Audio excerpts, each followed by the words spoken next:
भाइयों, यदि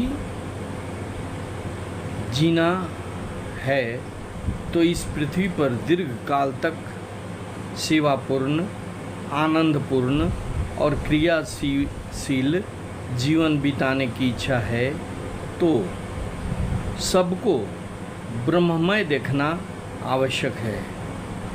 इस प्रकार कार्य करने पर वास्तविक मार्ग मिल जाता है।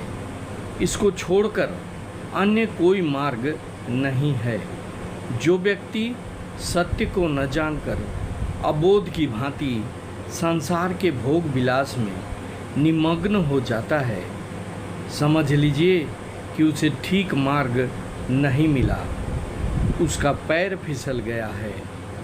दूसरी ओर जो व्यक्ति संसार को कोसता हुआ वन में चला जाता है, अपने संसार को कष्ट देता रहता है, अपने शरीर को कष्ट देता रहता है, धीरे धीरे सुखाकर अपने को मार डालता है, अपने हृदय को शुष्क मरुभूमि बना डालता है, अपने सभी भावों को कुचल डालता है और कठोर, विभत्स और रूखा हो जाता है।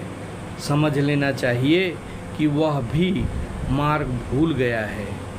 ये दोनों छोर की बातें हैं, दोनों ही भ्रम की अवस्थाएं हैं। एक और दूसरा दोनों ही पथ भ्रष्ट हैं, दोनों ही लक्ष्य भ्रष्ट हैं। सभी वस्तुओं में ईश्वर बुद्धि करना चाहिए, अर्थात ईश्वर का दर्शन करना चाहिए। समझ लेना चाहिए कि ईश्वर सब में है।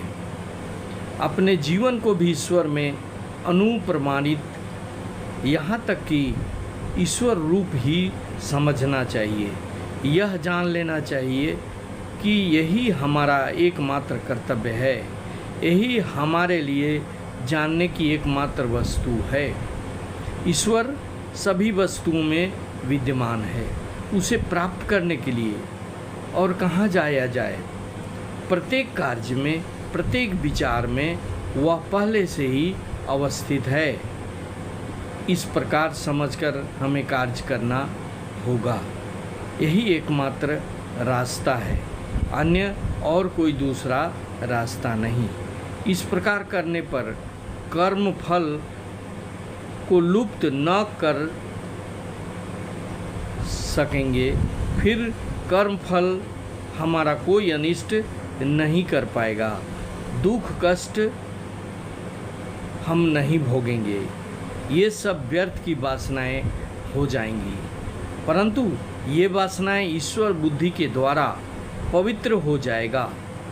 ईश्वर स्वरूप हो जाने से इनमें पवित्रता आ जाएगी, तब उनके आने से भी हमारे लिए कोई अनिष्ट पैदा नहीं होगा। जो भी व्यक्ति इस रहस्य को समझ जाता है, उसका जीवन सुखमय हो जाता है। लेकिन जिन्होंने इस रहस्य को नहीं जाना है, वे जब तक इसे नहीं जान लेते, तब तक उन्हें इसी आसुरी जगत में रहना पड़ेगा। लोग नहीं जानते कि यहाँ उनके चारों ओर सर्वत्र कैसी अनंत आनंद की खान पड़ी हुई है। वे उसे अभी तक खोज निकाल नहीं पाए। आसुरी जगत का अर्थ है अज्ञान। हम अनंत जल से भरी हुई नदी के तट पर बैठकर भी प्यासे मर रहे हैं। ढेरों खाद्य सामग्री सामने हो, फिर भी हम भूखों मर रहे हैं। यह तो रहा आनंदमय जगत, पर हम उसे खोज नहीं पाते। हम उसी में रह रहे हैं। वह सर्वदा ही हमारे चारों ओर है, पर हम उसे सदैव कुछ और समझकर भ्रम में पड़ जाते हैं। धर्म हमें उस आनंदमय जगत को दिखा देना चाहता है।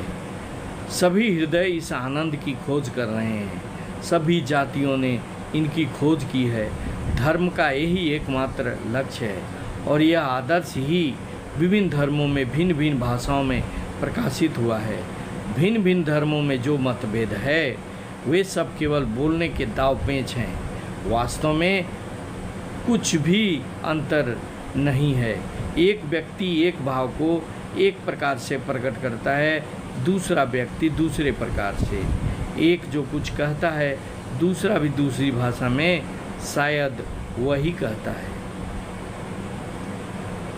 हमें अपनी बुद्धि को बढ़ाने की ज़रूरत है। सर्वत्र ब्रह्म बुद्धि का फैलाव करना आवश्यक है। सब ब्रह्ममय इससे हो जाएगा और तब दुनिया आनंदमय हो उठेगा।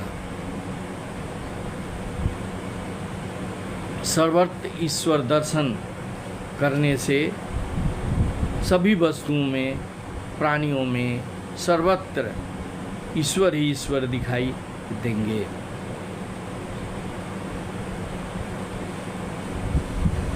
हम सभी उपदेश तो सुनते हैं, लेकिन उपदेश को समझ नहीं पाते और हम पुनः उसी दलदल में चले जाते हैं। इसके लिए एक कहानी जो बहुत ही प्रचलित है कि एक विशाल सुंदर हिरन तालाब में अपना प्रतिबिंब देखकर अपने बच्चे से कहने लगा, देखो मैं कितना बलवान हूँ, मेरा मस्तक कैसा भव्य है, मेरे हाथ पांव कैसे दृढ़ और मांसल हैं और मैं कितना तेज दौड़ सकता हूँ। इतना कहना था कि उसे दूर से कुत्तों के भौंकने का शब्द सुनाई दिया।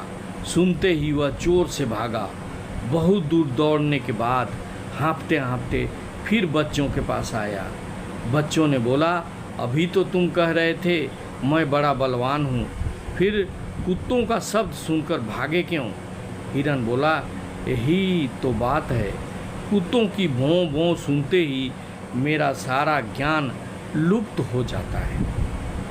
हम लोग भी जीवन भर यही करते हैं। हमें ईश्वर का दर्शन चाहिए, हमें भगवान की कृपा चाहिए, लेकिन यह सोच उस समय ख़त्म हो जाती है जब हम इस मायावी संसार के दलदल में पुनः प्रवेश कर जाते हैं। हम इस दुर्बल मनुष्य जाति के संबंध में कितनी आशाएं क्यों न बांधें, हम अपने को कितने साहसी और बलवान क्यों न समझें, हम कितने भव्य संकल्प क्यों न करें, पर जब संकट और प्रलोभन के कुत्ते भौंकते हैं, हम कथा के हिरन की भांति भाग खड़े होते हैं। यदि ऐसा ही है तो फिर यह सब शिक्षा से क्या लाभ? लेकिन भाइयों, इस शिक्षा से लाभ तो बहुत है, क्योंकि एक दिन से कुछ नहीं होता। अत्यधिक लाभ बार बार कथाओं को सुनने से होता है। लाभ यह है कि अनंत में अध्यवसाय की ही जय होती है। अंत में अध्यवसाय की ही जय होती है।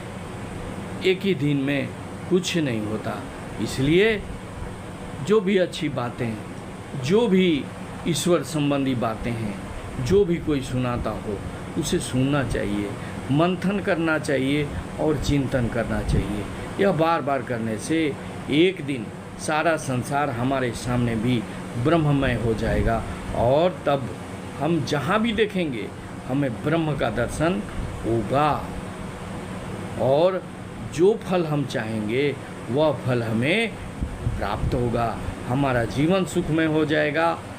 हम सुख दुख के दलदल में फंसेंगे नहीं और सभी तरह के कष्ट को हम हंसते हंसते टाल जाएंगे। अगर यह वीडियो अच्छा लगे तो इसे सब्सक्राइब करेंगे, शेयर करेंगे और लाइक करेंगे। Thank you very much. जय हिंद, वंदे मातरम।